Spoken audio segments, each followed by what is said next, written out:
aspecto técnico. Heidi, Oscar va a estar conectándonos. Sí, justo le estoy Muy bien. escribiendo ahorita para que ya esté listo. Él necesita que servicios de videoconferencia empiece la transmisión en Facebook para que igual él la pueda jalar a nuestro Facebook. Mira, ya está la transmisión, nos acaban de decir. Ok, entonces ya Oscar ya me está respondiendo para que se pueda empezar a conectar.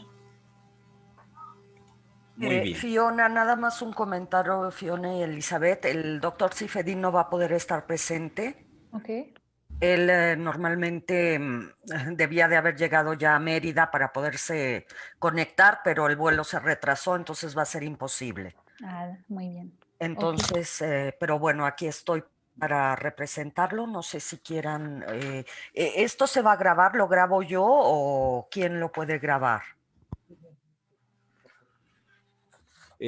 Si quieren, bueno, yo tengo aquí control de grabar. También en servicios de biblioteca lo graban. Podríamos tener, en mi caso, una copia y servicios de bibliotecas me pasarían también la copia. Entonces, lo grabamos si no tiene problemas la doctora Elizabeth. Sí, está bien. Adelante. Entonces, comenzamos la grabación. ¿Ya está grabándose? Ok. Adelante. Muy bien, pues miren, yo tengo aquí las 11:01. Si quieren, pues iniciamos. Fiona, doctora Elizabeth, ¿podemos iniciar o esperamos a alguien más? Fiona, tú nos señalas. Creo que está bien. Bueno, me había comentado que a lo mejor unas personas de la Alianza Francesa de Toluca iban a venir, pero bueno, no están todavía. ¿Cómo Esperamos, quieran? ¿qué será? 2 minutos. 2 minutos y si en 2 minutos no hay nadie más, Muy bien. podemos empezar para no tardarnos demasiado. Muy bien, muy bien. Entonces, esperamos 2 minutos. Vayan por agua, cafecito, lo que necesiten.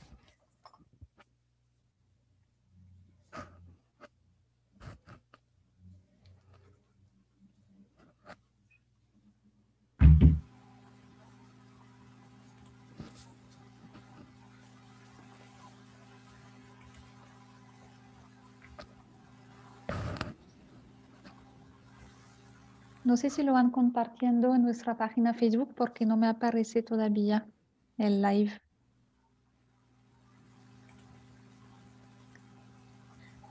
Ahí pedimos el apoyo de sistemas de bibliotecas para que pueda hacer ellos la transmisión con los permisos que se les mandaron.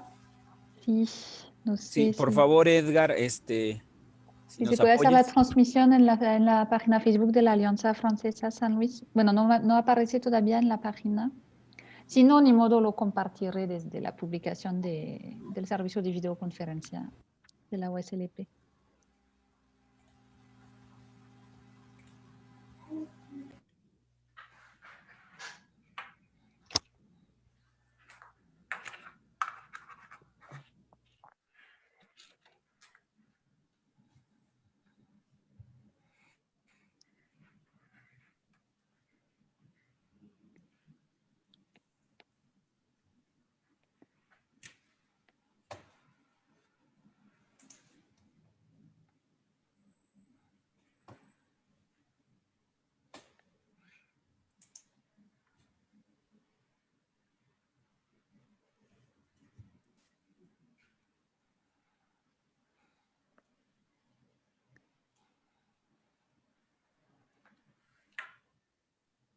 Bueno, pues si todos y cada uno están en sus listos para iniciar, pues iniciamos. Muy buenos días, muy buenas tardes o muy buenas noches desde donde quiera que nos conecten a este espacio. La Universidad Autónoma de San Luis Potosí y la Alianza Francesa, en nuestro convenio de vinculación científica que tenemos con la maestra Fiona, quien representa, Fiona Joly, quien representa del lado de la Alianza Francesa, pues les da la cordial bienvenida a esta transmisión de la caravana del saber de la Alianza Francesa el día de hoy.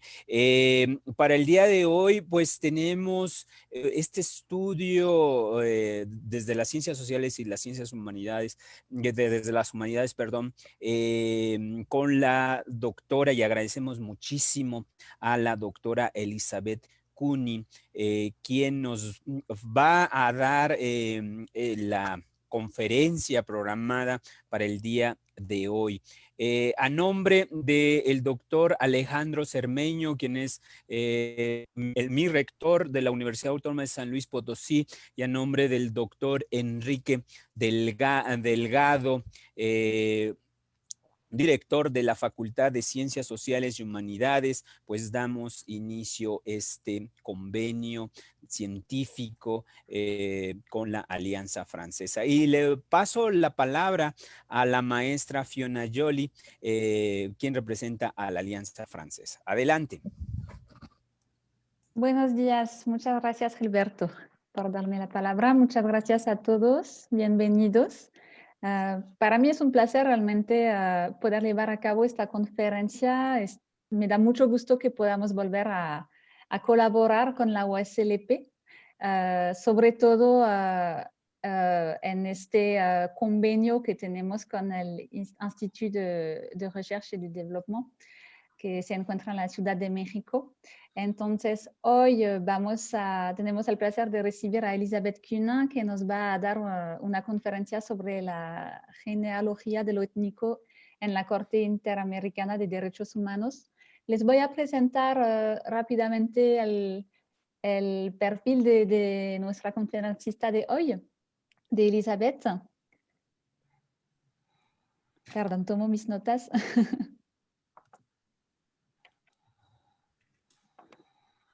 ¿Qué pasa?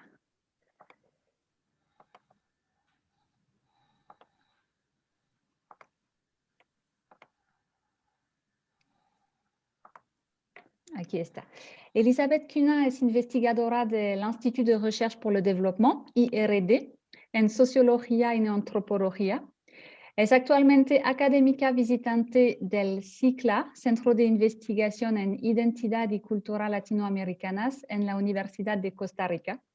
Trabaja temas relacionados con dinámicas de mestizaje, políticas multiculturales y construcción de categorías étnico-raciales en el caso de las sociedades post-esclavistas, en particular en Colombia, México y Belice.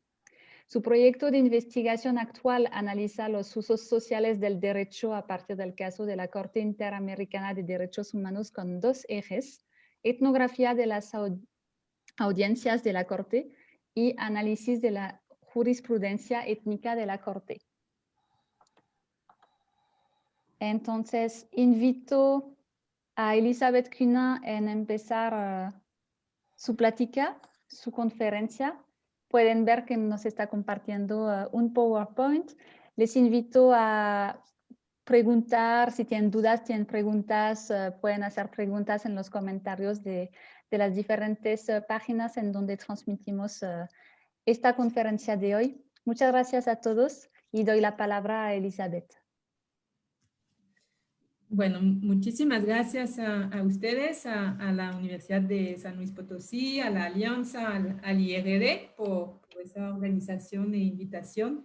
Es un poco raro, ¿no?, hablar con ustedes en San Luis Potosí desde mi salón, ¿no?, en Costa Rica. Así que, pues, es una experiencia siempre un poco particular, ¿no?, esas videoconferencias. Bueno, ya Fiona hizo una presentación mía. Digamos que lo que les voy a presentar hoy es realmente un proyecto en curso, o sea, es realmente la investigación que se está haciendo, ¿no? O sea, work in progress, o sea, no es nada acabado, digamos.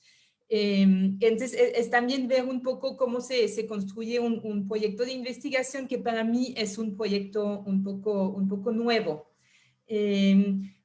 Bueno, la verdad, como no sé muy bien cuál es el público ni cómo es la interacción, no duden en interrumpirme si las cosas no son claras, o sea, también puede ser más un debate que una conferencia de parte mía, ¿no? Entonces, un poco, yo trabajo desde hace varios años sobre el tema de políticas y sociedades multiculturales, entonces como ya se dijo, principalmente en México, Belice y México, pero México más bien de otro lado, ¿no? Más bien en la península de Yucatán, y en particular en lo que es la frontera entre Quintana Roo y Belice. Desde hace unos años se ve, uno puede observar como investigador, investigadora, que hay un papel más y más fuerte del derecho. O sea, cuando yo empecé a trabajar sobre el tema del multiculturalismo, se hablaba más que todo de políticas, de movimientos sociales que sean afrodescendientes o indígenas. Y hoy en día, o desde hace unos años, hubo un cambio y el derecho es más y más presente. Por ejemplo, las cortes a nivel nacionales tienen un papel fundamental y poco a poco la Corte Interamericana de Derechos Humanos se ha vuelto un actor central también a nivel de América Latina y en particular en los temas que me interesan, que son estos temas de etnicidad, ¿no? O sea, bueno, yo trabajé mucho el tema de poblaciones afrodescendientes y de manera más reciente también el tema de poblaciones indígenas. Entonces, para mí es un poco un tema nuevo, pero que de cierta manera se impuso, ¿no? O sea, es una realidad que uno observa desde hace unos años. Yo no soy especialista de derecho, no soy para nada abogada, entonces también ha sido un trabajo un poco fuerte de entrar en esa lógica del derecho, pero un poco como les quiero mostrar hoy, o sea, no analizo el derecho como si fuera abogada, ¿no? O sea, es una manera de analizar el derecho desde la antropología o la sociología, que, bueno, tengo un pie en las dos disciplinas, que es algo que también podemos hablar, ¿no? Entonces, lo que les voy a presentar es un poco el proyecto que inicié hace un año, que, bueno, además es otro tema también del que se puede hablar. Tuvo como muchos cambios, ¿no? Con la situación del COVID, porque mi intención es hacer un trabajo con la Corte Interamericana, pero que está en San José, ¿no? En Costa Rica, donde estoy actualmente, pero la Corte está cerrada, ¿no? Desde el mes de marzo. Entonces, es un poco hacer una etnografía virtual, que podría ser también un tema de reflexión metodológico en esta situación del COVID, ¿no? Bueno, entonces, unos elementos, no sé hasta qué punto sea necesario hacerlo, pero digamos elementos muy generales sobre el norte. No sé si lo tengo que admitir. Bueno, la Corte nace el 3 de septiembre de 1979, en el 79, ¿no? Ya tiene varios años. Es una institución, como se llama, judicial autónoma. Y su misión, su objetivo es aplicar lo que se llama la Convención Americana de Derechos Humanos, que nació o que fue escrita un año antes. Entonces, hay una relación muy fuerte entre la Corte y esa convención. Digamos que la convención es un poco el marco normativo de la Corte. Entonces, la Corte está en San José, Costa Rica, su sede principal. La conforman 7 jueces o juezas que vienen de los distintos países de América, ¿no? O sea, pues su amplitud, ¿no? O sea, abarca toda América, que sea América del Norte, América del Sur, Centroamérica, a través de la Organización de Estados Americanos, ¿no? Que es un poco la entidad que abarca la Corte. Como pueden ver en este mapa, Yo más que todo, o sea, la Corte tiene muchos papeles, ¿no? Pero yo más que todo me intereso a la Corte como tribunal, es lo que se llama, ¿no?, la función contenciosa, o sea, cuando interviene, cuando hay un litigio entre partes. Si bien son 35 estados miembros de la Organización de Estados de América, solo son 20 los que han reconocido el poder de la Corte. Entonces pueden ver en este mapa en azul fuerte los países que reconocen la jurisprudencia de la Corte. Por ejemplo, es muy significativo que no estén ni Estados Unidos ni Canadá. Entonces, estos países no quieren depender de un tribunal americano. No están muchas de las islas del Caribe. No está Belice, que es el único país de Centroamérica que no está. Y no está, por ejemplo, Venezuela, ¿no? También o no está Cuba, bueno, también por historias recientes, ¿no?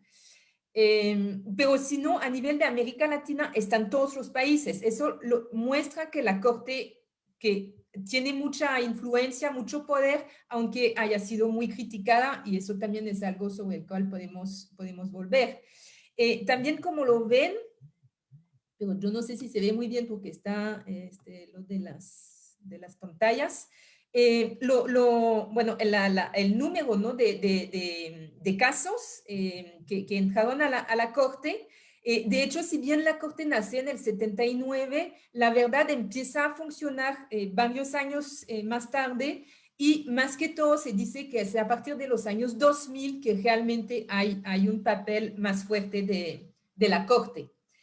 Entonces, a mí lo que me interesa son los casos que llegan a la Corte, y ahí, ¿cuál es el papel de la Corte? Es ver si un Estado, porque los casos que llegan son acusaciones a un Estado, si este Estado ha incurrido en responsabilidad internacional por la violación de algún derecho reconocido por la Convención Americana. Entonces, otra vez, el texto de referencia es la Convención Americana, y el énfasis se pone en el respeto a los derechos humanos, ¿sí? Entonces, es también, o sea, es una orientación muy, muy particular.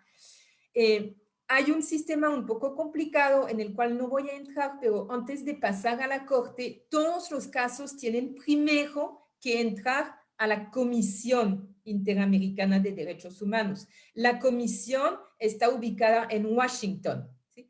Entonces, por eso a veces, y ciertos casos, o la mayoría de los casos, entran a la comisión y luego no llegan hasta la Corte. Y es la comisión la que presenta los casos a la Corte. No son los individuos, ¿sí? Los individuos son representados por la comisión. Por eso, a veces los casos tardan hasta 10 años en llegar a la Corte, hasta 15 años en tener su resolución. Entonces, es un proceso muy largo que también es algo que ha sido muy, muy criticado, ¿no? Y el otro requisito es que antes de llegar a la Corte, un caso, un problema, un litigio, debe haber agotado todos los recursos judiciales internos al país, ¿sí?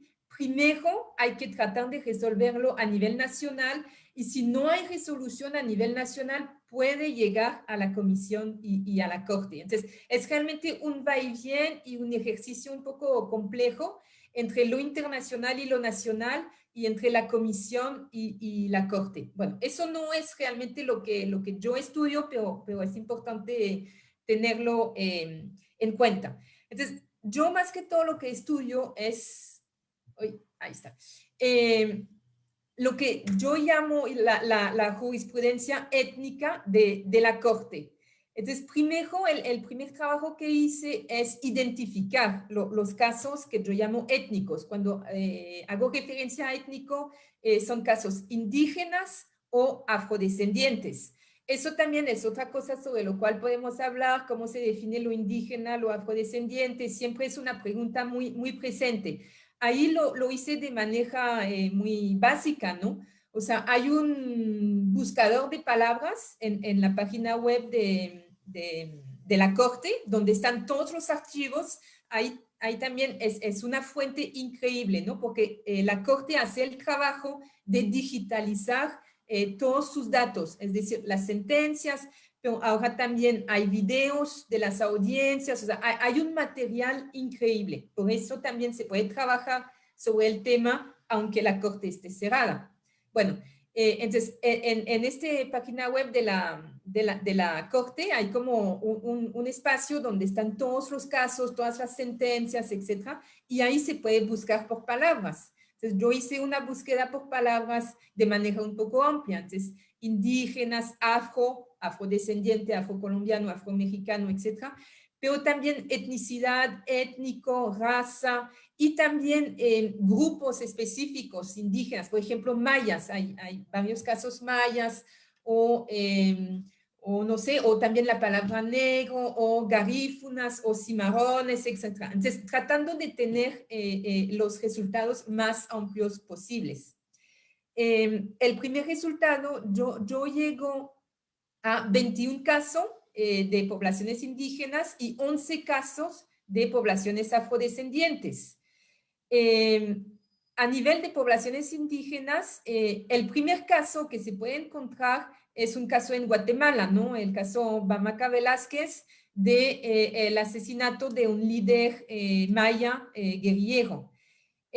Lo que les voy a mostrar es que, de hecho, este no aparece digamos, en el relato oficial pues, de la Corte, sino que el primer caso, que es realmente el caso de referencia, es el caso de Aguastingui, como se lo denomina, en Nicaragua, en el 2001. Digamos que este caso del 2001 es el despertar de la jurisprudencia étnica. Y el último caso es muy reciente en Argentina.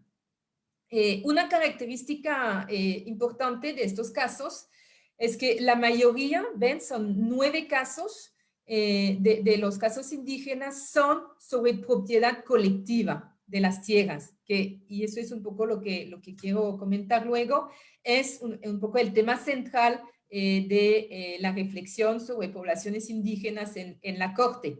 Sin embargo, como ven, hay varios otros casos que hay que bajar eso, que son temas de masacres, de desaparición forzada. Estos casos, más que todo, se relacionan con la situación de Guatemala, donde hubo la mayoría de los casos, ¿no? 6 casos, relacionados con todo el periodo de la guerra, ¿no? de violencia en Guatemala. Los casos afrodescendientes son 11, o sea, la mitad más o menos.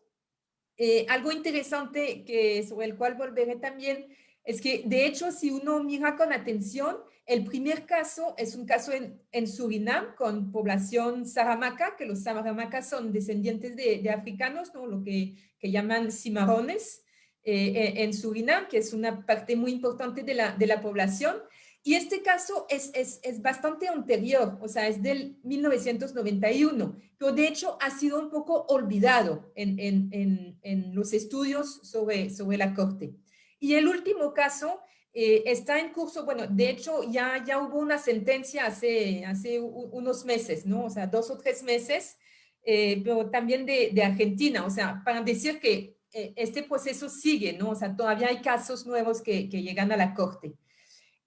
Hay 2 comentarios. Primero, que hay 2 países que concentran casi la mitad, ¿no? de los casos, o más de la mitad de los casos, que son Surinam y Honduras. Entonces, Surinam, como les decía, hay una población descendiente de africanos muy importante, que son los Saramaka y los Njuka, que son, como los llaman, maroons en inglés. Y en Honduras son los casos de la población garífuna, que vive más que todo en la costa, ¿no? de Honduras, que son descendientes de africanos indígenas. O sea, ahí volveré también sobre eso. Es una población un poco mixta, pero que sí tiene una historia un poco particular, con su propia lengua, etcétera, etcétera.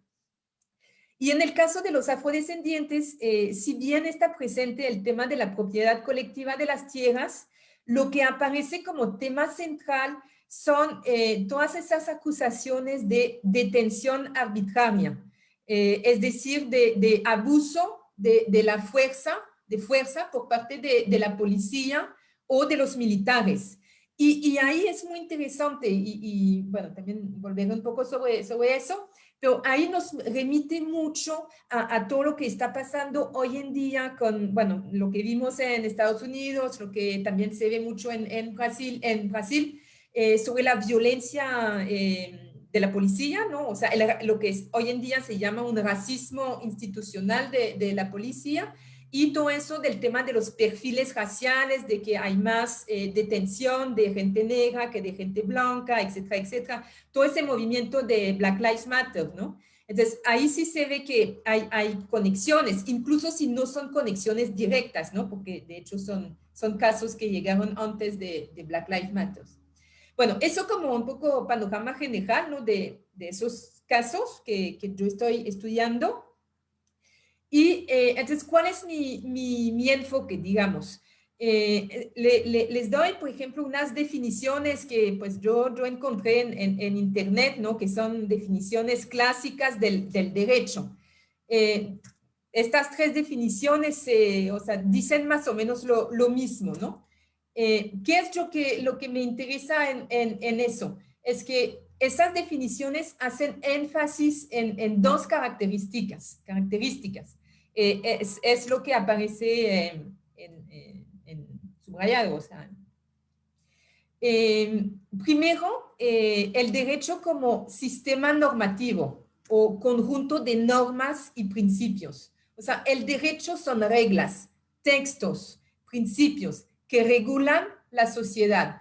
El derecho así tiene cierta materialidad, objetividad, o sea, son textos, ¿sí? Incluso se habla de un derecho objetivo, o sea, estos textos tienen cierta objetividad, son como objetos, ¿sí? Y solo se trata de interpretarlos, de entenderlos, de aplicarlos, pero son como textos que existen en sí. Segunda característica es de dónde vienen estos textos, estas normas, estas reglas.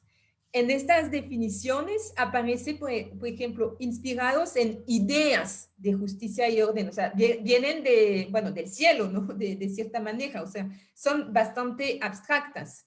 En la definición de la Real Academia no se sabe, o sea, desaparecen los actores. Son textos y no se sabe de dónde vienen. En la tercera definición, vienen del poder político de una autoridad soberana. Ahí hay esa relación con el poder de algo que está un poco afuera, que tiene la autoridad, ¿no? sobre la sociedad. Entonces, a mí, y eso sería un poco la visión del derecho desde las disciplinas, ¿no? Del derecho, o sea, desde el papel de los abogados, de los jueces, etc. Yo como antropóloga no tomo el derecho así. A mí lo que me interesa es cómo se construyen estas normas. O sea, ¿de dónde vienen? El texto como tal no me interesa. El contenido, eso sí sería el papel de los abogados. A mí lo que me interesa es dónde viene y cómo se produce. Y entonces por eso mi enfoque es hacia los actores. ¿Quiénes son los actores que producen estas normas? ¿Sí? Entonces, los jueces, por supuesto, pero ¿quiénes son los jueces? ¿Cuál es su perfil? Pero no hay solamente los jueces, o sea, hay abogados en un tribunal como el de la Corte Interamericana de Derechos Humanos. ¿Cuál es el papel de las víctimas, de la Comisión Interamericana, de los representantes de las víctimas, del público, etcétera? Entonces, es ver quiénes son los actores que intervienen en la producción y construcción del derecho, ¿no? Entonces, yo tomo el derecho como un objeto de estudio, ¿no? Como un objeto de investigación. Eso, para decirlo un poco como referencia teórica, sin quedarme mucho tiempo en eso, tiene como una doble inspiración. Una que es lo que se llama la antropología jurídica o el pluralismo legal, que es muy fuerte en particular en México, ¿no? Es toda una tradición de estudio muy presente, y esa antropología jurídica muestra todo el papel de las dinámicas jurídicas, en particular de los pueblos indígenas. O sea, lo que nos muestra es que el derecho no es único. Hay varias formas de concebir el derecho. Hay una superposición entre diferentes normas jurídicas. Hay una dimensión cultural del derecho. O sea, el derecho no solamente son leyes abstractas, sino que tiene que ver con la cultura de los y las que hacen el derecho. Esa es una primera tradición. Y hay otra tradición que me interesa mucho, es lo que se podría llamar la sociología del derecho francesa. O sea, también hay toda una reflexión crítica, un poco influenciada por Bourdieu, por Pierre Bourdieu, sobre el derecho en Francia. Y esta sociología del derecho también toma como el derecho como un objeto de estudio, no como un conjunto de normas objetivas, autónomas, descontextualizadas. Entonces, estudia el derecho como una actividad práctica, o sea, como interacciones. Estudia el derecho en un contexto y por eso hay que definir cuál es ese contexto. Entonces, yo me ubico en esas dos corrientes sobre las cuales podemos volver luego, pero digamos que eso sería como un poco el marco teórico de mi estudio. Pero no desarrollo tanto eso y más bien llego a lo que es el corazón, digamos, del proyecto, que es eso de la etnografía de la corte. Entonces, yo no sé muy bien si les suena esa palabra de etnografía, que es un poco la metodología central de la antropología, que antes se hablaba de etnografía más bien para estudiar, por ejemplo, comunidades indígenas aisladas, entonces una persona que iba a vivir con los indígenas, a compartir varios meses, varios años, que aprendía la lengua, entonces eso eran un poco los fundamentos de la antropología. Hoy en día se habla también de una etnografía, pero una etnografía más contemporánea o más moderna, para estudiar también nuestras sociedades. Entonces, yo de cierta manera tomo la corte interamericana como hace un siglo los antropólogos tomaban a las comunidades indígenas, o sea, es un poco la misma lógica, ¿no? Es decir, la idea es estar por largo tiempo en la corte. Por ejemplo, mi idea, que bueno, ha sido un poco cambiada, pero es asistir a todas las audiencias, ¿sí? Hay periodos de audiencias cada mes y uno puede asistir en el público. Entonces, es estar presente ahí lo más posible, ¿no? O sea, con largas estancias. Es hacer lo que se llama observación participante. Entonces, yo no puedo estar ahí como jueza o como abogada. Entonces, yo participo como en el público, porque es un lugar abierto al público. Entonces, me registro como miembro del público y desde mi lugar en el público o sea, yo al mismo tiempo observo todo y participo de cierta manera, ¿no? Sin ser parte directa del tribunal. Y lo que se hace énfasis mucho es más bien en pequeñas prácticas cotidianas, cosas de la vida de todos los días, que parecen normales, pero es precisamente para entender cuál es la normalidad, cuál es lo ordinario, ¿no? O sea, entonces es por ejemplo, ver qué hacen los jueces durante las audiencias, quién toma nota, cómo se presentan las víctimas, cómo se presentan los representantes del Estado, si viene solamente una persona, si viene un grupo de 10 personas para representar el Estado. O sea, son todas esas pequeñas cosas que para mí tienen mucha significación, ¿sí? Bueno, se podría decir muchas cosas. También lo que es importante en esas etnografías es tomar en consideración el lugar mismo, o sea, la corte. ¿Qué es la corte? ¿Qué es el tribunal? ¿cuál es el espacio? ¿Dónde están los jueces? ¿Dónde están las víctimas? ¿Dónde están los representantes del Estado? ¿Dónde está el público? Y ahí, ¿cómo se organiza este espacio, ¿no? Su disposición espacial, también el decorado, o sea, qué aparece en las paredes, etcétera, etcétera. Y también otro elemento fundamental es lo que no se ve en público, o sea, lo que podría llamarse el backstage, ¿no? Lo que está un poco escondido, donde también se toman muchas decisiones. O sea que de cierta manera yo tomo las audiencias como una escena, si hablamos como una metáfora del teatro que hace un antropólogo, sociólogo famoso que se llama Erving Goffman a principios del siglo en Estados Unidos, es decir, estudiar la sociedad como si fueran escenas. Y de hecho, las audiencias son realmente unas escenas, con sus actores, sus interacciones, sus repartos, su guión previo, pero que a veces se modifica, su público, la parte que no se ve, que está afuera de la escena, etcétera, etcétera. Entonces, por ejemplo, es eso, o sea, es tomar en cuenta que el edificio mismo de la Corte es muy imponente, ¿no? Es como esa arquitectura republicana muy fuerte que precisamente simboliza el poder.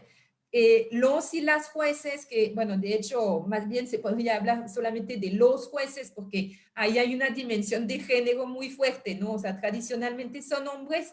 Por primera vez, la presidenta del tribunal hoy en día es una juez, que es Elizabeth Odio, que es costarricense, que se ve en medio de la imagen. Bueno, también todo ese formalismo, ¿no? Se quedan todo el día con su vestido, hay palabras que siempre vuelven, o sea, entra a la corte, todo el mundo tiene que ponerse de pie, habla primero la presidenta de la corte, dice, bueno, ya la sesión está abierta, luego dice la sesión está terminada, o sea, hay todo un ritual, ¿no? de la corte que es fundamental entenderlo. Luego, por ejemplo, el papel del público. O sea, el público es un actor como tal de las audiencias de la corte. El público está muy presente, en general el salón está lleno. Y también el público, por ejemplo, ahí es una delegación de México que estuvo muy presente durante los 3 o 4 días de las audiencias con jóvenes estudiantes, venían de una universidad, no recuerdo cuál, pero de una facultad de Derecho. Ahí toman una foto con el juez mexicano de la corte. Entonces, hay todo ese papel también para el público de estar presente, de decir, de mostrar que uno ha sido presente en la corte, tomar fotos, mostrarlo afuera. O sea, para estudiantes de derecho, por ejemplo, es un lugar obligatorio, ¿no? Donde uno tiene que pasar en su carrera. Por ejemplo, bueno, el papel de los medios de comunicación, o sea, todas las audiencias se graban. En el transcurso de la audiencia, los jueces ven la grabación, o sea, se ven a sí mismos, el público ve también a la grabación, entonces también hay unos juegos de quién mira a quién aparece en la pantalla, etcétera.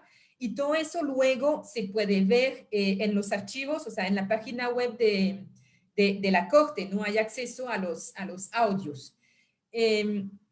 Y también, por ejemplo, algo que me interesa mucho es cuál es el papel, cuál es el rol de las víctimas, en particular de las poblaciones indígenas y afro.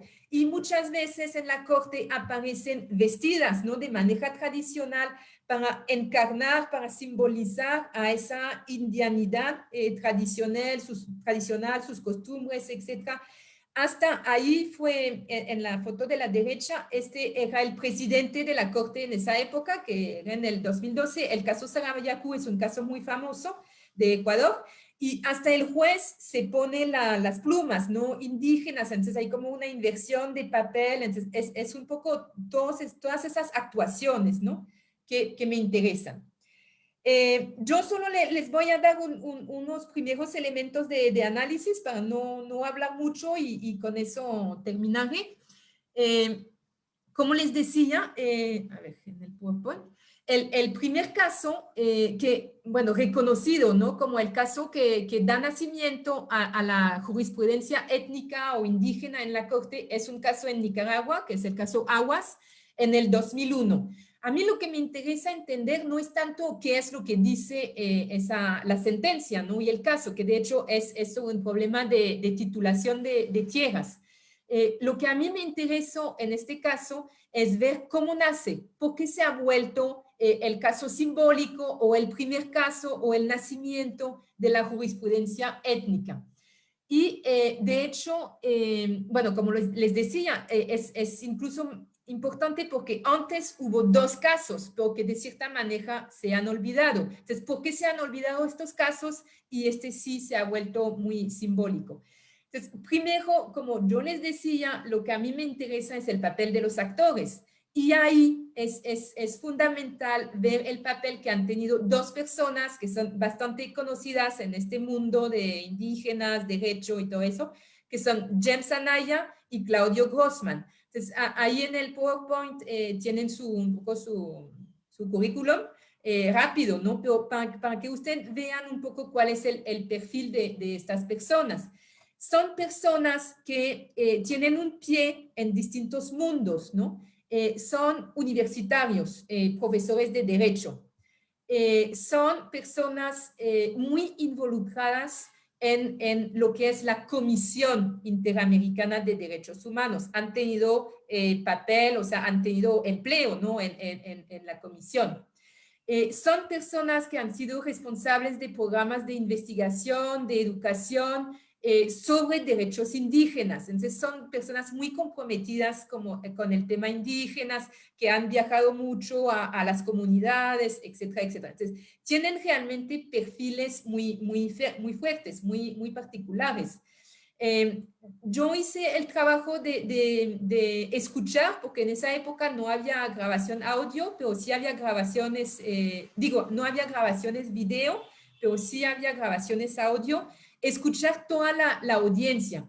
Y es impresionante el papel que tienen, o sea, hablan todo el tiempo, hablan más que los jueces, de cierta manera, ¿no? Son los protagonistas de este caso, de este juicio. O sea, realmente lo dirigen, ¿no? O sea, también es interesante ver que no solamente son los actores principales, sino que también son los relatores principales, porque ellos han escrito muchos artículos sobre este caso Aguas, y esos artículos son como un poco la voz, ¿no? O sea, la voz oficial, ¿no? De qué es lo que pasó, cómo hay que interpretarlo. Entonces, ellos son los que dan el sentido de este caso, que le dan su significación de cierta manera, que lo valoran mucho, etcétera, etcétera, ¿no? Dicen cuál es el significado de este caso. Entonces, eso es un primer elemento fundamental. El segundo elemento fundamental es que a partir de ahí se va a hacer una asociación muy fuerte entre indígenas y tierras. O sea, de cierta manera se define lo indígena por su tierra, y como lo indígena se define por su tierra, tiene que tener acceso a tierras, tiene que tener propiedad de las tierras. Y de ahí aparece todo un razonamiento sobre una dimensión intemporal de la propiedad colectiva, que es colectiva, indígena de las tierras, ¿no? El territorio se considera como algo sagrado, como algo que por naturaleza tiene que asociarse con los indígenas, y también por naturaleza los indígenas lo van a defender, son protectores de la naturaleza, ellos no tienen prácticas de cultivos que pueden dañar a la naturaleza. Entonces hay esa imagen, ¿no? del indígena como protector de la naturaleza, que eso va a ser fundamental en toda la jurisprudencia que sigue. Tercer elemento es el papel de los antropólogos, que es algo que a mí me interesa. De ahí nace también en todos los casos siguientes una presencia muy fuerte del peritaje antropológico. Los antropólogos como los que saben de los indígenas, ¿no? Un poco como los que son los intermediarios entre la corte y los indígenas, los que pueden traducir, ¿no? la forma de vivir de los indígenas, ¿no? Bueno, y de ahí yo llego a cierta conclusión, ¿no? O a cierta hipótesis, que es lo que llamo el indígena de la corte. O sea, yo a través de todos estos casos que estudié, veo que aparece, se construye lo que llamo esa ficción antropológica, que es muy útil a nivel judicial, que es lo que yo llamo entonces ese indígena de la corte, que para mí es un invento de la corte para la corte, ¿no? Que de cierta manera no necesariamente está en relación con la realidad de lo que viven las poblaciones indígenas. Ahí les doy, por ejemplo, esa definición que aparece en el caso Aguas, ¿no? En la sentencia, subrayadas están las palabras fuertes, ¿no? O sea, los indígenas se definen por su tradición, es una comunidad, tienen una propiedad, es una comunidad otra vez, tienen una estrecha relación con la naturaleza, tienen una cultura específica, son comunidades otra vez, la herencia cultural, etc. O sea, es una visión un poco, yo lo diría así, como caricatural, ¿no? Un poco exótica, ¿no? De lo indígena. O sea, lo indígena es lo otro, es el que tiene otra cultura, que vive en las selvas, que como lo vimos en la imagen, que todavía tiene su vestido tradicional, etcétera, etcétera. Se construye esa imagen de lo indígena. Y lo interesante es que, por ejemplo, en las 8 otras sentencias indígenas sobre tierras, y también en las sentencias afrodescendientes sobre tierras se retoma exactamente esa misma definición, ese mismo párrafo, o sea, con unos cambios de palabra, ¿no? Pero se repite y se repite esa ficción del indígena de la corte. Entonces, yo no voy a, pues podría hablarles mucho más de eso, pero solo termino con unas preguntas, ¿no? Para dejar abierto el debate. Yo creo que ya hablé bastante. Más bien lo dejo como preguntas para verlo. Primero, como tipo de preguntas, o sea, ¿de dónde viene esa representación que tienen los jueces de la población indígena? O sea, ahí hay algo que sería muy interesante ver, es hacer realmente un estudio sociológico de la trayectoria de los jueces y en particular de su formación en sus escuelas, en sus propias universidades. O sea, es la élite de los jueces a nivel nacional y de dónde viene su discurso sobre los indígenas, que otra vez es un discurso muy culturalista de los indígenas. También otro tipo de pregunta, ¿qué hacen los jueces, qué hacen los tribunales, el tribunal de los peritajes antropológicos? Porque en todos los casos hay peritajes antropológicos, pero si uno revisa bien los peritajes, que también son accesibles, uno tiene derecho de pedirlos, de solicitarlos. Entonces yo revisé todos los peritos antropológicos.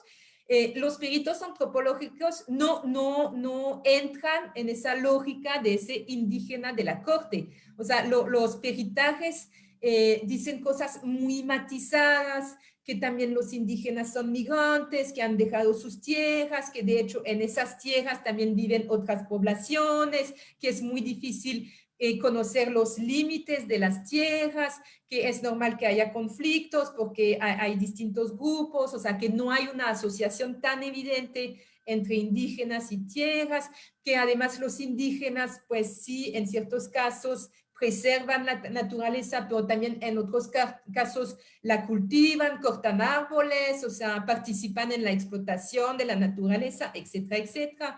Que los indígenas, si bien a veces tienen culturas propias, también entraron en procesos de aculturación, de mestizaje, de sincretismo, o sea, es muy difícil ver cuál es la cultura indígena, etcétera, etcétera. Entonces, de hecho, los antropólogos dicen cosas muy matizadas, muy complejas y dicen cosas muy distintas de un antropólogo a otro. Pero al final, la corte siempre retoma lo mismo. O sea, resume el papel de los antropólogos a 2 o 3 palabras. Ahí hay también una relación de poder, ¿no? Muy fuerte entre los jueces y los antropólogos. y los jueces hacen lo que quieren del peritaje antropológico y de hecho, para mí, de cierta manera, lo malinterpretan o lo interpretan como lo quieren interpretar.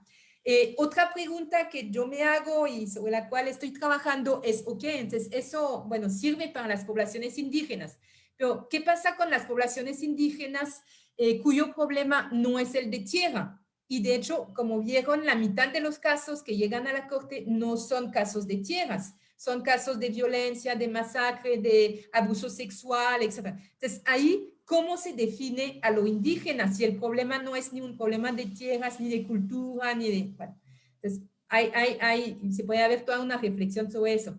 ¿Y qué pasa en los casos de los afrodescendientes? O sea, hay casos de afrodescendientes que llegan a la corte, pero entonces ellos no son indígenas. Entonces, ¿cómo los reconoce la corte? Y ahí hay dos tendencias y con eso termino. Hay una primera tendencia que es la tendencia que aparece en esos casos de tierras, precisamente, que son los casos de los garífunas de Honduras y los casos de los Saramacá y Yuque de Surinam. Ahí los afrodescendientes tienen que convertirse en indígenas. ¿Sí? O sea, la corte los toma en cuenta si son indígenas, ¿sí? Entonces, ahí, y les doy ciertos ejemplos ahí en esas sentencias, ahí dicen, los Saramacá no son una población indígena, porque de hecho son descendientes de africanos, pero comparten características similares con los pueblos indígenas, entonces vamos a considerar que son indígenas, y así podemos tomarlos en cuenta. Y también en el caso Triunfo de la Cruz en Honduras, bueno, igual la cita dice más o menos lo mismo, pero pasó una cosa muy interesante, es que en este caso la víctima o los representantes de la víctima era una asociación que se llama, que es una asociación muy conocida en Honduras, se llama Organización Fraternal Negra Hondureña, que de hecho es una organización de garífunas. Entonces, esa misma organización negra decía, no somos negros, nosotros también somos indígenas, porque tenemos nuestra cultura, etc. Entonces, las mismas víctimas, la población civil, tiene que entrar en esa categoría de indígena de la corte para ser reconocida, ¿sí? Y eso puede llevar a ciertas preguntas o dificultades. Pero también hay otros casos, que son los casos, por ejemplo, si los retomo ahí, son los casos de República Dominicana, de Colombia, de Brasil, de Argentina, donde no hay problemas de tierras, y ahí lo que aparece son temáticas muy novedosas, de cierta manera, sobre las cuales todavía falta mucho por hacer a nivel político, a nivel judicial, que son los temas de discriminación, de racismo. Incluso la Corte llega a hablar de racismo estructural o racismo institucional o racismo de Estado, que son temas muy fuertes, muy polémicos. Incluso en el caso de Brasil llega a hablar de esclavitud contemporánea o de continuidad de la esclavitud hoy para los descendientes de africanos. Entonces, ahí también aparecen nociones, temas, polémicas que son muy fuertes y muy interesantes y muy novedosas, porque escapan a esa categoría, ¿no?, de indígena de la corte y que abren pistas nuevas de jurisprudencia y luego de políticas. Yo creo que con eso termino porque ya hablé bastante, pero más bien es para conversar y, digamos, intercambiar, ¿no? Si hay preguntas o... Pues muchísimas gracias. Primero agradecerte y yo creo que al nombre de todos los que están en redes sociales y en esta sala, te damos un caluroso aplauso y este es el sonido de toda la sala. Gracias. Muchísimas gracias. Y ahora vamos al bloque de preguntas y respuestas y comentarios. Lo que vamos a hacer es lo siguiente, por las redes sociales, ver si tenemos preguntas o algunos comentarios y si no, regresamos a la sala para para alimentar este conversatorio contigo. Me dicen que por Facebook vinculación no hay preguntas y yo estoy monitoreando por servicios de bibliotecas donde también se está transmitiendo y no tenemos por ahí alguna pregunta y comentario. No sé, las compañeras que están aquí en la sala tengan algún dato que quieran pasarle a nuestra ponente Elizabeth. Fiona, ¿cómo andamos? Estoy verificando en la página de la Alianza Francesa, Muy bien, tampoco hay muy bien. preguntas. Entonces, yo quisiera empezar con este conversatorio, con definir qué es lo indígena, ¿no? Porque desde ahí ese es como el concepto que parte para todo esto, ¿no? ¿A qué se refiere lo indígena? ¿Qué nos puedes decir, Elizabeth? ¿De una vez Sí, contesto? sí, Ok. de una vez para... Pues no es una pregunta nada fácil, ¿no? Eso sí, es la pregunta del millón. Eh, eh, bueno, hay mucha reflexión sobre eso, ¿no? Entonces, durante mucho tiempo había como una definición desde afuera de lo indígena y en particular, bueno, yo trabajé un poco todo lo que es el indigenismo mexicano, ¿no? O sea, trabajé el Instituto Indigenista Interamericano que estaba en México. Y ahí más bien son los antropólogos que trataban de definir a los indígenas a partir de ciertas características, su lengua, su pasado, su relación con la tierra, su cultura, su cosmovisión, etcétera, etcétera. Eso ha ido cambiando un poco y hasta llegar a lo que se llama hoy en día más bien como una autodefinición de lo indígena, es decir, es la propia población que se autodefine como tal. Por ejemplo, una persona que vive en una ciudad que ya no habla su lengua, bueno, que tiene su celular, o sea, que vive como cualquier persona urbana, puede definirse como indígena. Sin embargo, no entra en esas características de tener su lengua, de tener su cosmovisión, porque es una persona que se ha vuelto muy urbana, muy moderna, se podría decir, con muchas comillas, ¿no? Pero sin embargo, si esa persona considera que sí tiene un origen, su familia, sus antepasados, sus rasgos físicos, lo definen como indígena, se puede identificar como indígena. Y hasta en los censos ahora se incluye esa dimensión, ¿no? Entonces, hay todavía muchos debates, muchas polémicas sobre este tema, pero digamos que hoy en día sí se considera más bien una lógica de autodefinición de lo indígena. Pues con esto, entonces, la autodefinición, pero también el agente externo, ¿no? También como lo planteas aquí, ¿no? Los agentes externos son también los que ponen el sello de indígena. Y me parece muy interesante este trabajo o este proyecto tuyo que estás llevando a cabo con una visión antropológica, viendo incluso al otro, en el caso de los jueces, ¿no? Para ellos, cómo se concibe el concepto de indígena. Pero bueno, no quiero tomar el tiempo aquí la palabra, sino invitar a las personas que están en esta sala, si tienen algún comentario o también estar monitoreando por nuestras diferentes redes sociales. Fiona, adelante. Y yo tengo una pregunta que me dio curiosidad, es ¿por qué Canadá y Estados Unidos, especialmente estos dos países? Bueno, nos dijo que hay más países que no reconocen la Corte Interamericana de Derechos Humanos, pero me da más curiosidad para Canadá y Estados Unidos, ¿cuáles son sus razones por no reconocer la Corte? bueno, yo no sé cuáles son las razones oficiales, pero digamos que las extraoficiales es que no quieren reconocer un poder supranacional. O sea, es que, bueno, yo no lo dije, ¿no? Pero la Corte, o sea, las sentencias de la Corte se supone que tienen vigencia para todos los países que reconocen la Corte. Entonces, si uno,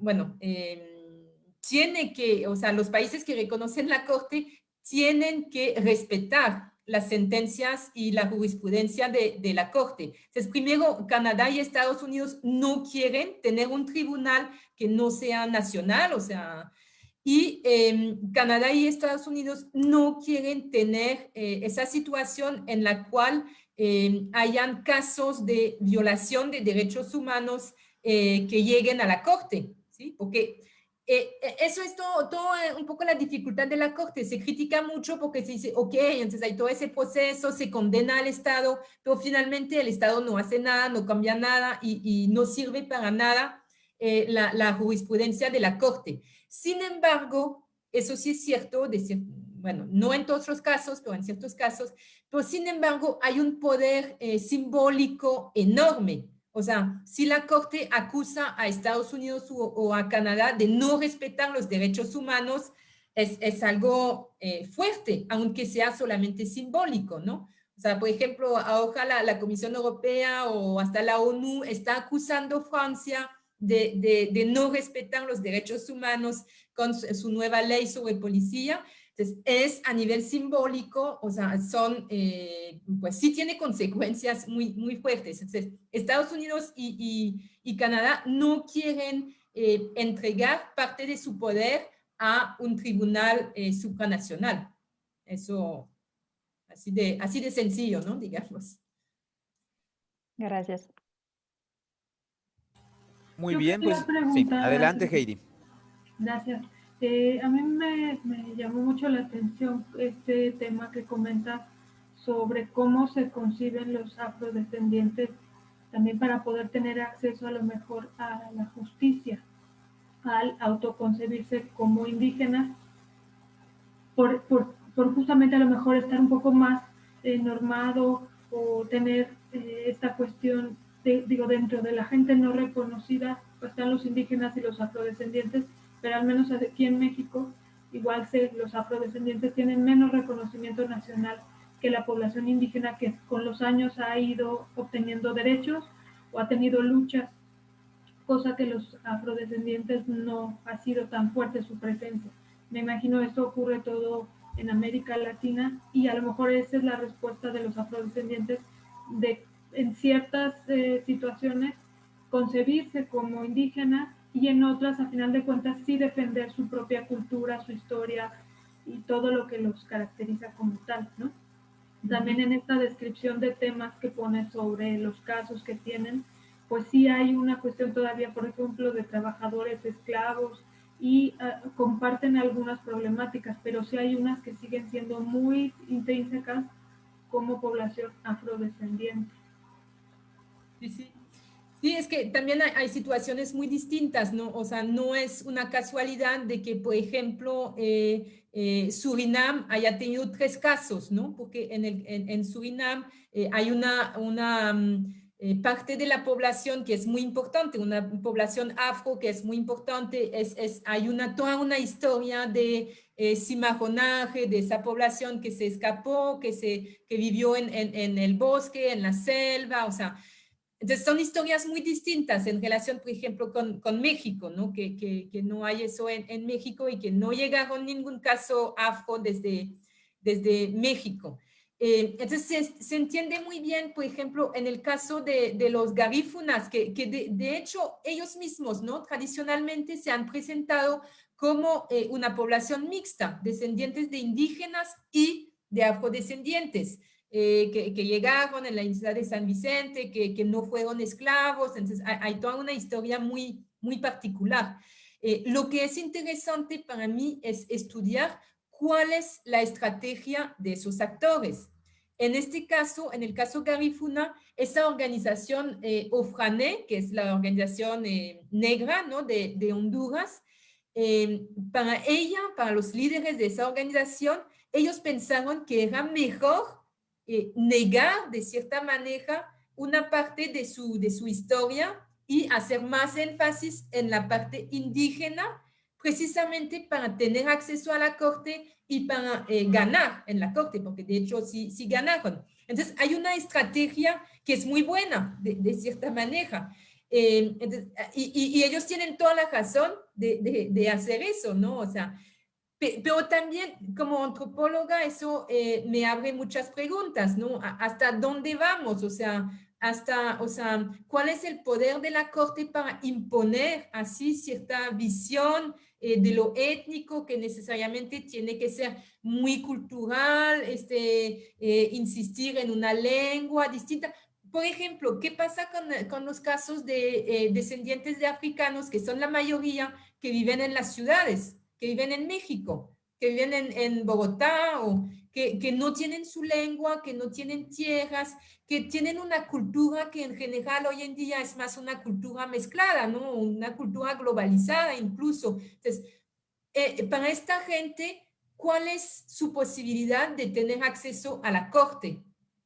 Y ahí sí, la lógica puede que sea muy distinta, ya no tanto una estrategia de indianización, sino hacer énfasis en temas de racismo, que podría ser una nueva corriente, que hoy en día también se habla mucho más de esos temas de discriminación, de racismo. Por ejemplo, en el caso de Brasil, que está ahí, en los dos casos de República Dominicana, o sea, no tiene nada que ver con cosas culturales. Es un racismo, o sea, discriminación laboral, de explotación laboral, y en el caso de República Dominicana son migrantes haitianos que llegan a República Dominicana y que no tienen ningún derecho. Entonces, ahí es un racismo nacionalista, se podría decir, o algo de xenofobia, ¿no? O sea, más relacionado entre nación y raza, pero la cultura no tiene nada que ver con eso.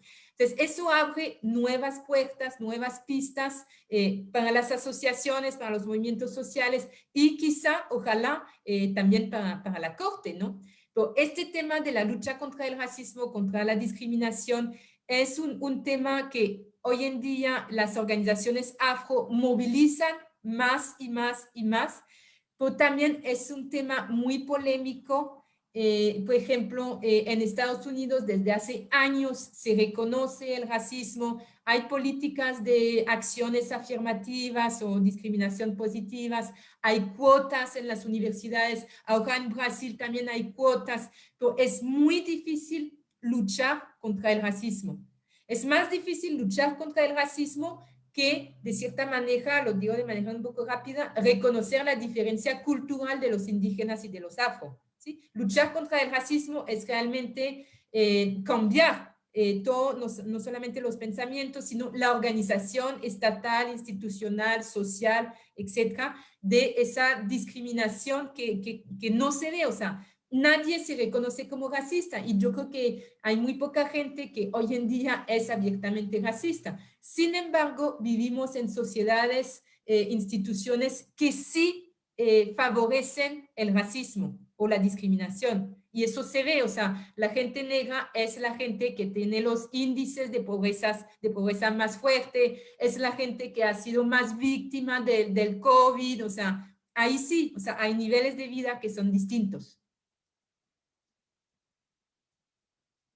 Muchas gracias. ¿Alguien de esta sala quiere hacer algún comentario? ¿Cómo vamos en las redes sociales?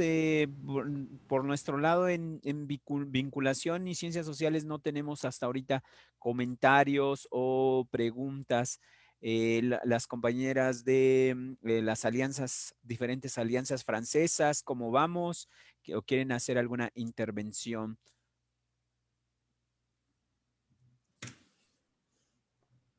Adelante. Bueno, primero, Maricel, buenos Stephanie, días si a quieren. todos.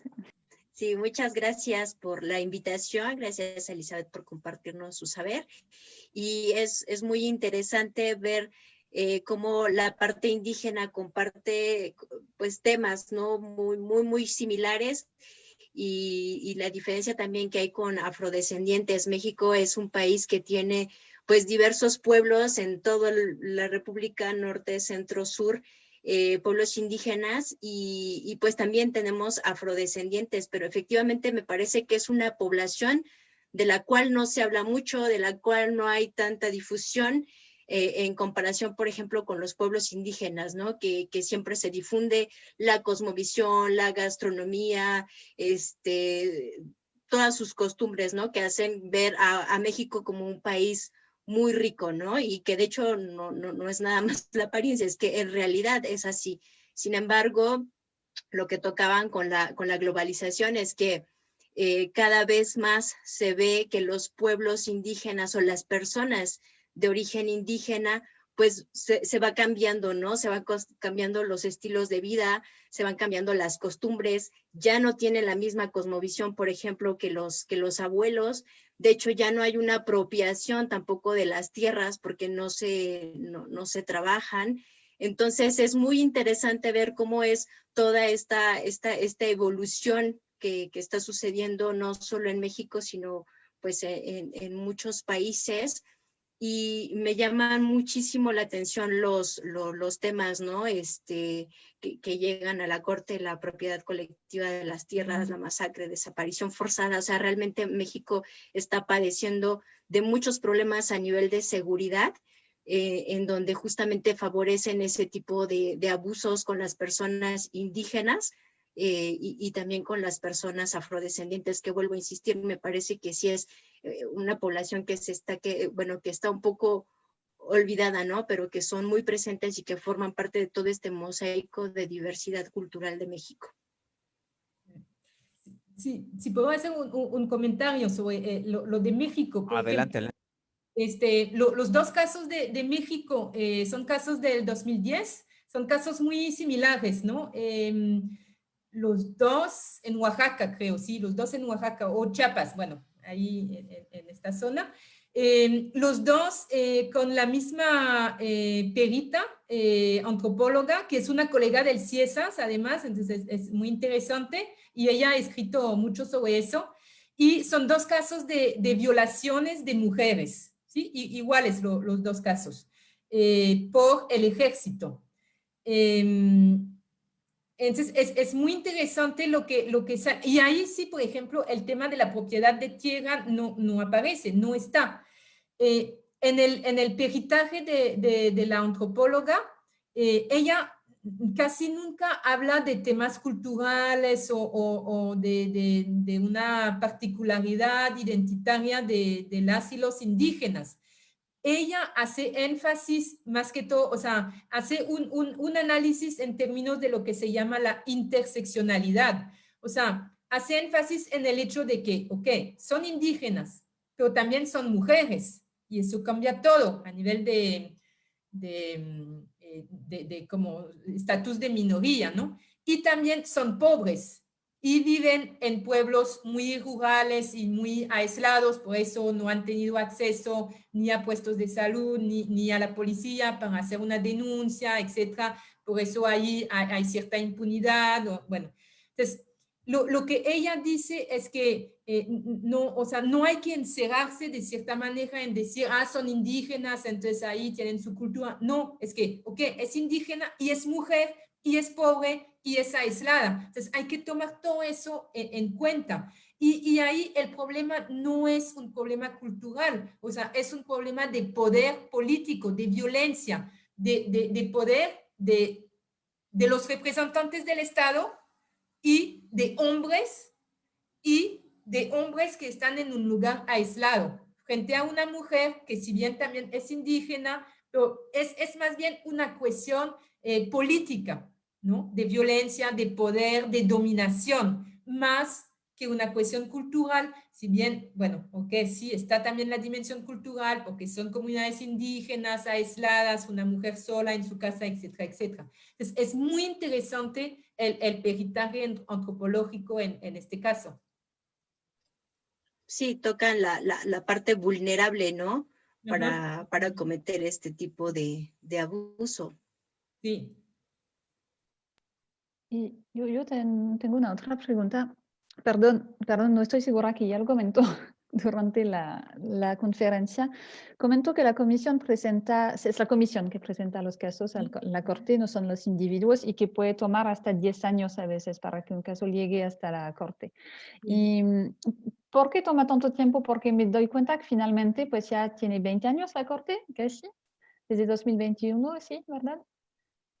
De 2001, desde 2001. Bueno, los casos étnicos, sí, desde el 2001, sí. Ok, sí, porque se me hace que no hay tantos casos que llegaron, digo, a la corte, y me imagino que en realidad hay muchos más casos que pasen, me imagino.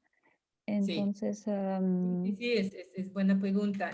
Bueno, ahí ven todos los casos, ¿no? Esos son todos los casos que llegan año por año, cada año a la Corte. Entonces, por ejemplo, en el 2019, la Corte trató 32 casos. ok. En total, Ok. y en estos casos hay casos étnicos, ¿no? Pero hay casos que no tienen nada que ver con etnicidad, o sea, hay casos económicos o políticos, lo que sea. Pero digamos, eso fue el año más fuerte, ¿no? Pero es cierto que en general no llega a tratar más de 20 casos, ¿no? Como se puede ver, que uno podría decir, pues no es tanto tampoco, ¿no? Pero ahí sí es un problema básico, y eso también para mí es fundamental en un análisis antropológico de recursos. O sea, son 7 jueces, pero la presidenta es presidenta y solo se dedica a eso, pero los otros jueces viven en su país y trabajan en su país, o sea, son jueces en su país. Entonces, de cierta manera, es un trabajo a medio tiempo, no sé si es medio tiempo, o sea, es algo que a mí me gustaría conocer más, o sea, cuánto tiempo los jueces dedican a la corte, y yo creo que no es tanto. Sí, o sea, no pueden. Yo, por ejemplo, me sorprendió mucho asistir a ciertas audiencias y darme cuenta que los jueces no conocían el caso. O sea, de cierta manera se veía que acababan de descubrirlo, ¿no? O sea, tienen varios informes y todo, y estaban leyendo y uno piensa, oye, pero son casos de violaciones, o sea, son casos muy fuertes a nivel de derechos humanos, son casos que tardan años y los jueces ni siquiera los conocen. O sea, no es normal, no es correcto. Pero luego cuando uno lo piensa, pues sí, claro, o sea, es división del trabajo, no pueden, no tienen el tiempo. Lo mismo a nivel de la comisión. La comisión recibe los casos, las solicitudes, luego tiene que estudiarlas, muchas veces hace reuniones con el Estado para tratar de buscar soluciones amistosas, como dicen. Otra vez vuelve a hablar con las víctimas, etcétera, etcétera. Y los comisionados, es decir, los actores de la comisión, no son tan numerosos, no tienen el tiempo tampoco, entonces tarda y tarda. O sea, la respuesta es puramente burocrática. Cuando uno lee los informes anuales de la Corte, es uno de sus primeros objetivos, reducir el tiempo. Entonces, ellos dicen quizá tener más recursos, pero los recursos ¿de dónde vienen? De los estados, y los estados no quieren dar más recursos, o aceptar menos casos y ir más rápido. Pero entonces hay menos casos que van a llegar a la corte, o sea, ellos son muy conscientes de este problema. Ok, sí, porque lo vimos en los números de los casos en relación con los indígenas y afrodescendientes, y se me hace que no hay tantos en realidad, y me imagino que en realidad son mucho más Sí, son más. historias, casos. Sí, pero no son tantos casos tampoco, ¿no? O sea, como les decía, como no más de 20 años, de 20 casos por año. Bueno, no sé cómo andemos en redes sociales con preguntas, comentarios, la otra cosa que quería comentar es, Elizabeth, si nos dejas por aquí un correo donde la gente a partir de los comentarios o preguntas puedan acudir a ti o bibliografía que requieran, si nos lo pasas y nos lo dejas aquí en el chat para que nosotros lo podamos publicar. Un correo, claro, donde Okay. puedas recibir toda esta información. Le anoto mi correo en el chat enseguida. Muchas gracias.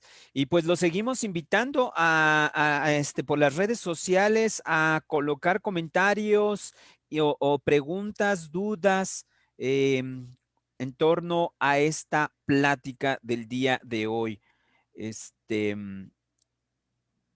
No sé cómo Buenas tardes. vayamos. Buenas tardes. Adelante, Estefan. Muchas gracias por la invitación. Fue una conferencia muy interesante. Me quedo callada porque es un tema tan complejo lo que se está viendo que me quedo así con la cabeza que se va un poco por varias partes, pero digo, al final de cuentas están los pueblos indígenas, está este sincretismo que se está dando, ¿no? De la modernización, el hecho de que los jóvenes indígenas ya no sí reconocen su identidad, pero muchos ya se están adaptando mucho más a una vida muy diferente de la que vivieron en su infancia a lo mejor. Y luego están esos problemas que se dan que más allá del pueblo indígena a veces, como lo ha dicho en el último reporte que presentó, ¿no? El reporte antropológico, hay varias cosas. Está el hecho de que la persona es indígena, pero también que es mujer, también que es pobre. Hay tantos factores ahí que digo, para definir una causa de racismo, una causa hacia ellos, un ataque directo a un pueblo indígena, ha de ser muy difícil, ¿no? Porque al final de cuentas hay tantos otros factores. Y aunado a eso, el hecho de que, como bien lo dijo Fiona, muchos casos ni han de llegar ahí, ¿no? La gente desconfía de las instituciones, no sé qué se está haciendo al nivel de la comisión para poder recabar más casos, para poder resolver eso. Entonces me quedo así, preguntas no tengo así como, estoy viendo el amplor del trabajo, ¿no? Todo lo que representa y me digo, hay tanto por hacer que se va por muchas partes. Sin embargo, hacer este análisis, este estudio desde un punto de vista etnológico, antropológico, me parece muy, muy interesante porque estamos tocando un tema de identidad que es fundamental y que se tiene que tomar en cuenta, por supuesto, a la hora de defender víctimas, ¿no? Sí, es muy interesante el comentario y de hecho por eso les decía que sobre el tema del racismo es un reto, o sea, es muy difícil avanzar. O sea, por ejemplo, bueno, es en otro caso, ¿no? Pero yo creo que se podría hablar del caso mexicano también, pero otro caso sobre el cual he trabajado, Colombia. Desde el año 2011 hay una ley buenísima contra la discriminación en Colombia. Yo creo que llegaron apenas unos cuantos casos para denunciar discriminación. Y cuando llegan los casos, no se hace nada. ¿Sí? Hace poco en Ecuador hubo un caso muy, bueno, que se ha vuelto muy famoso de un joven negro en la armada que, bueno, que lo sacaron, entonces denunció racismo y todo. También en Colombia hubo un caso de un joven trabajador, etc. En estos dos casos, los jóvenes negros ganaron, ¿sí? Contra el ejercicio, contra la empresa y al final, ¿qué? Si uno ve hoy en día, después de unos años, estos jóvenes pues están sin empleo, el joven de la Armada no pudo regresar a la Armada, o sea, tienen muchos problemas, incluso a veces amenazas, o sea, de hecho se vuelve casi que peor para ellos, ¿no? Y entonces ellos tienen que convertirse en militantes y defender la causa, pero entonces luego es como un compromiso personal muy, muy fuerte que no todos quieren asumir y con razón, ¿no? Entonces, lo que decía que hay mucho miedo, hay mucha desconfianza, es cierto. O sea, por ejemplo, en los dos casos de esas mujeres indígenas mexicanas, ellas han llegado a la corte después de varios años porque se involucraron organizaciones, porque se involucraron esas colegas antropólogas que conocen muy bien la situación allá porque trabajan desde hace años en estos lugares, o sea, hubo una movilización de 10 años de muchas personas, organizaciones, etcétera, etcétera, para finalmente llegar a la corte. ¿sí? Entonces, sí, es increíble el trabajo que hay que hacer para llegar a la Corte. Eso también lo tiene, la Corte lo tiene muy consciente y, por ejemplo, está haciendo cada año formaciones para organizaciones sociales, para líderes, etcétera, de cómo, de cuáles son los procesos jurídicos, de cuáles son sus derechos, cómo pueden actuar, etcétera, etcétera. Entonces, tratan de apoyar. También hay un fondo para víctimas, es decir, también, o sea, todo eso tiene un costo enorme. Para una mujer indígena en su pueblo, ir a la ciudad, ir a México, tener abogados, entender todo eso, o sea, es enorme. Entonces, la Corte tiene un fondo financiero, tiene un presupuesto para reembolsar gastos de las víctimas, o sea, que también es un mecanismo buenísimo, pero bueno, que es complicado manejarlo.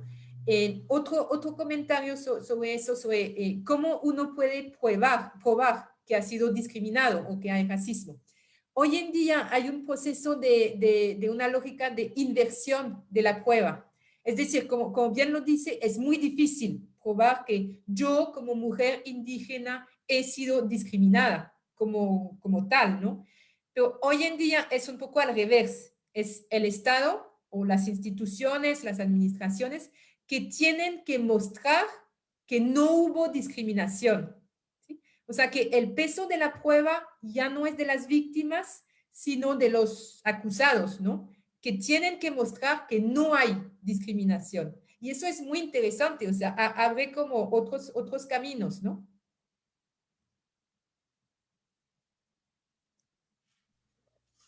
Sí, Muchas creo que en gracias. general, pues la sociedad, en la sociedad se trata mucho también de la culpabilización de la víctima más que del culpable. De todos modos, por eso creo que hay este miedo efectivamente de pues, muchas personas que no quieren llegar a la justicia porque pues qué van a decir de mí, qué van a pensar y voy a perder mi trabajo y Sí, sí, en mi familia, en mis amigos, voy a perder todo, mi negocio, no sé, bueno, y sí, sí. es muy difícil. Sí, sí, hay muchos trabajos, bueno, por ejemplo, no tanto en el caso de la Corte, pero por ejemplo, en el caso de los procesos de paz que hubo a nivel de América Latina o de todo el proceso en la guerra, ¿no? En Europa, entre, bueno, todo eso en los Balcanes, o sea, todos los casos en Ruanda, en África del Sur, etcétera, de decir que esa categoría de víctima es un arma a doble filo, ¿no? O sea, sí permite tener acceso a ciertos derechos, a lo que se llama la justicia transicional, pero también encierra a la gente en esa postura de ser víctima, de no tener capacidad de acción, o sea, y de perder de cierta manera su estatus y otras identidades, o sea, se convierte en una víctima y ya, y hasta ahí. Y eso puede ser muy problemático también, sí.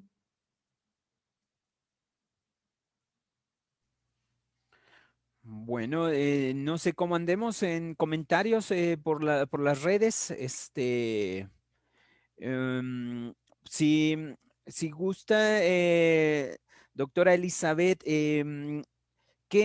¿cuál es el proyecto que tiene para en este momento, para ir cerrando filas en este día? ¿Qué proyectos tiene? ¿Está escribiendo algún libro? ¿Qué es lo que el público, la gente con esta problemática espera? Bueno, un poco como les decía, digamos que yo a nivel personal, mi proyecto es eso, ¿no? Hacer una etnografía de la corte. Ahora este proyecto, bueno, onda más o menos como la corte está cerrada, entonces yo hice todo un trabajo más bien de revisión de los archivos de la corte y de ver las grabaciones, ¿no? Los audios. Entonces, realmente estoy tratando de trabajar eso, que los audios son un material espectacular, buenísimo. O sea, si hay personas que están interesadas en eso, yo creo que, por ejemplo, para estudiantes, para hacer una maestría, o sea, ahí hay un material buenísimo que valdría la pena estudiar mucho más, muchísimo más. Bueno, lo otro es que este proyecto también quiero como que darle una dimensión un poco más colectiva.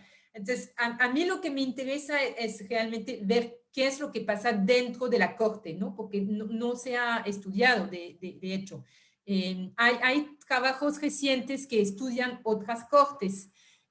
Por ejemplo, en Francia se ha estudiado el Conseil d'État, el Consejo de Estado, se hizo Bruno Latour, tuvo acceso al Consejo de Estado, hizo un estudio muy interesante, hubo otros estudios sobre la Asamblea Nacional, o sea, hay una corriente, ¿no? de hacer etnografías de esas instituciones. Lo que queremos hacer en ese proyecto colectivo es decir, ok, entonces yo, por ejemplo, estudio la corte, pero hay otros colegas que van a estudiar cómo los casos llegan a la corte. O sea, cuál es todo ese proceso de, por ejemplo, una persona que ha sido una persona que ha sido víctima de violencia en tal pueblo de no sé dónde, de México, de Venezuela, bueno, Venezuela no, porque no está, pero de Colombia, de Chile, cómo estas personas pueden llegar a la corte. Entonces, por ejemplo, ahora tenemos una colega en México que precisamente está siguiendo el caso de una mujer que hace 2 días llegó a la comisión. Entonces, ella está asesorando y está haciendo el estudio también. Entonces, ver cómo llegan a la corte y luego hay otra parte con otros colegas que trabajan más bien cuáles son las consecuencias de haber llegado a la corte y de las sentencias. Por ejemplo, hay una colega de aquí, de la Universidad de Costa Rica, que está haciendo trabajo de campo en Nicaragua y que quiere ir a la zona del Caribe para ver 20 años después, casi, el caso Aguas, ¿no? El famoso caso que se considera como el primero, cómo está la comunidad allá hoy, cómo está la población, si recuperó sus tierras, si todavía hay proyectos de explotación forestal, porque eso era uno de los problemas. Entonces, ver si se aplicó la sentencia a favor de la población Aguas en Nicaragua, 20 años después.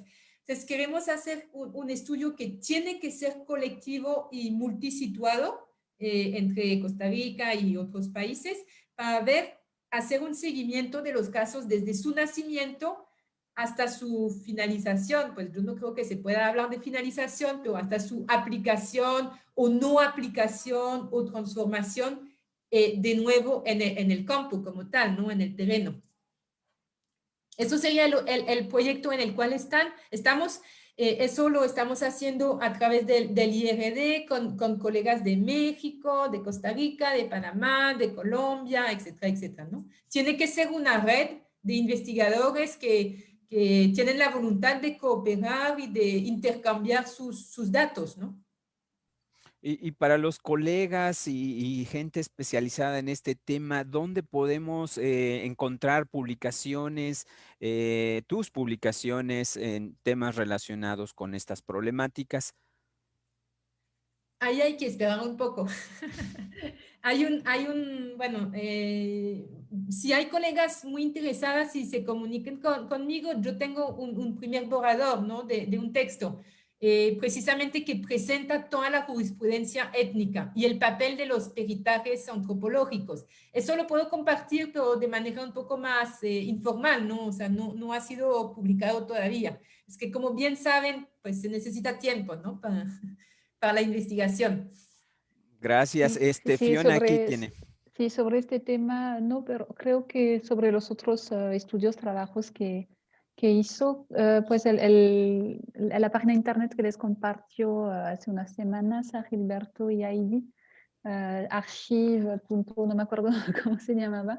Aquí hay muchas cosas, muchas publicaciones según yo de Elizabeth. Se las podré volver a compartir, que no, seguramente, bueno, no son sobre este tema que vimos hoy, porque como nos dice Elizabeth, no hubo publicaciones todavía, pero sobre otros temas y otros trabajos.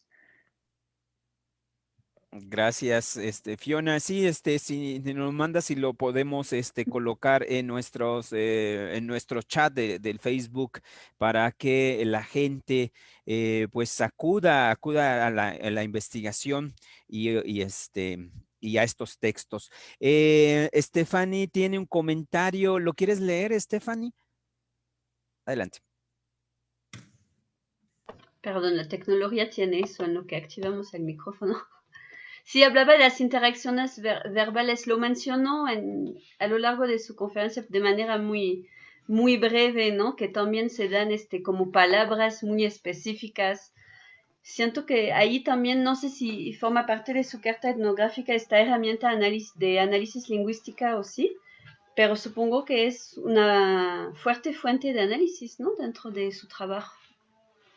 Sí, sí, sí. A mí lo que más que todo me interesa son esas interacciones que no solamente son verbales, o sea, que por supuesto que lo verbal es fundamental, porque bueno, en la corte lo principal es hablar, pero son también todas esas interacciones, cómo se presentan, la misma manera de vestirse de los representantes del Estado, de los representantes de las víctimas, por ejemplo, los comisionados, los de la Comisión Interamericana, o sea, vienen, o sea, es un poco todos el mismo formato, ¿no? O sea, tienen la misma manera de vestirse, tienen cada quien su pequeña computadora, lo hacen muy bien, hablan súper bien, o sea, por ejemplo, tienen que hablar 20 minutos, hablan 20 minutos, o sea, se ve que son profesionales y más que profesionales también hay cierto, no sé, esquema, ¿no? O sea, cierto formato, bueno, no sé, entran en un rol, en un papel que juegan muy bien.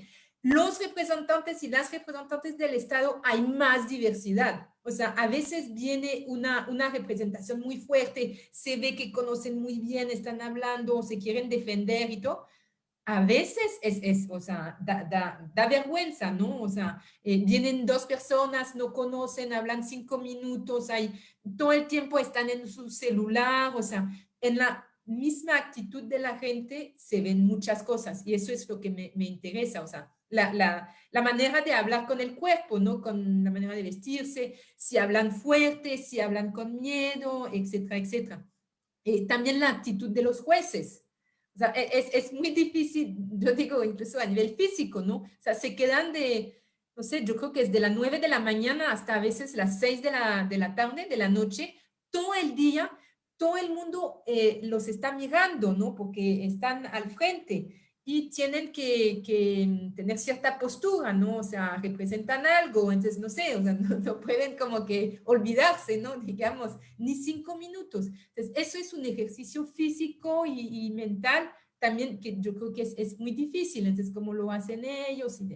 Por ejemplo, hay una cosa que es muy interesante en la parte donde están las víctimas, porque así los llaman, ¿no? O sea, los que van a declarar, pero del lado de las víctimas, que tienen un vaso de agua, porque como van a hablar mucho, con mucha emoción y todo, y una caja de pañuelos, ¿sí? Porque se supone que cuando habla la víctima es el momento de la emoción.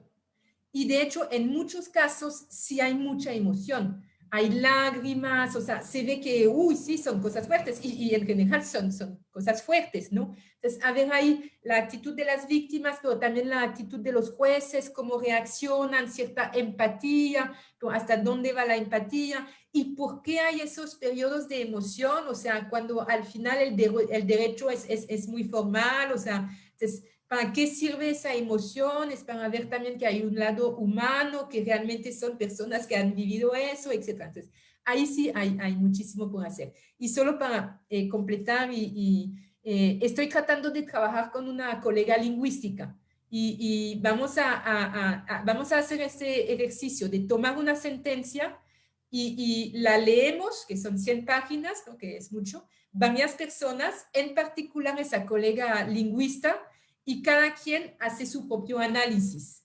Y ella nos va a hacer un análisis más, pues sí, sobre las palabras que se usan, cuáles son las palabras que siempre se usan, con qué frecuencia, con qué registro de lenguaje, etcétera, etcétera.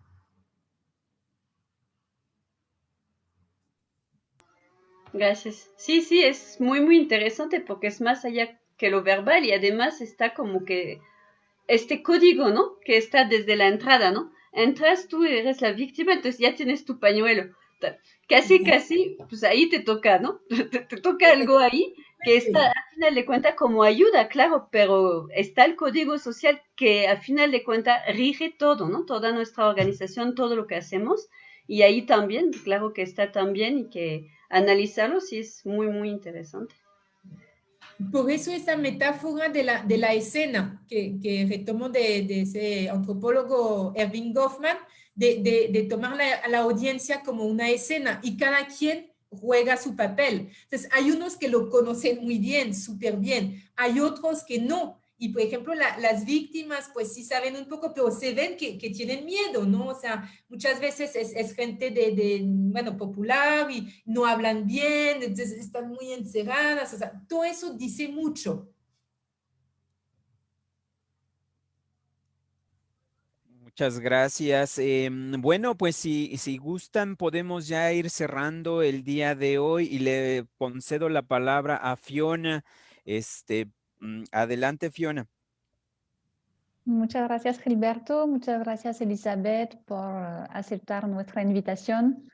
De nuevo, pues agradezco a la USLP por esta colaboración, a la Federación de las Alianzas Francesas en México, por proponernos este convenio con el IRD y por poder llevar a cabo estas conferencias muy interesantes sobre temas que no solimos hablar en general en las alianzas francesas porque pues no es nuestro tema de predilección, digamos, ¿no? Pues estamos escuelas de enseñanza de francés y todo, pero se me hace muy, muy interesante salir un poquito de lo que hacemos normalmente para tratar otros tipos de temas así.